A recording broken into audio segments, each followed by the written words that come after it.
Hey guys, so 91 mobiles and on leaks have shared a ton of renders and 360-degree video of the Galaxy S10 Plus. The leak shows a quad camera setup on the rear with all 4 cameras arranged horizontally. We also see a flash and what is presumably the heart rate sensor next to the cameras. Unlike the Galaxy Note 9 and S9, we don't see a rear fingerprint scanner here, and there isn't a visible scanner on the front either. Because according to the publication, Samsung has apparently gone for an ultrasonic in-display fingerprint sensor, which differs from the current in-display fingerprint sensor on the market by using ultrasonic sound waves to verify fingerprints. Speaking of the front, the Galaxy S10 Plus sports 2 selfie cameras in a display hole rather than in a notch.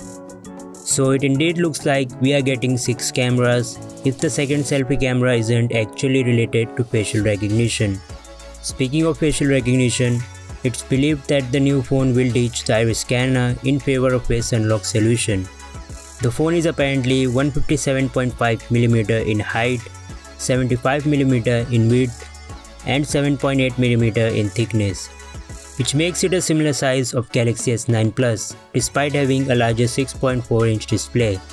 At the bottom of the phone you'll find a speaker grill, USB Type-C port, and yes, a headphone jack. So finally it seems like Samsung is not jumping on this controversial trend just yet. We also see a Huawei style gradient color scheme on one of the models. We can hope to see more gradient color options at the launch. As this smartphone is still 3 months away, it's worth taking this leak with a pinch of salt.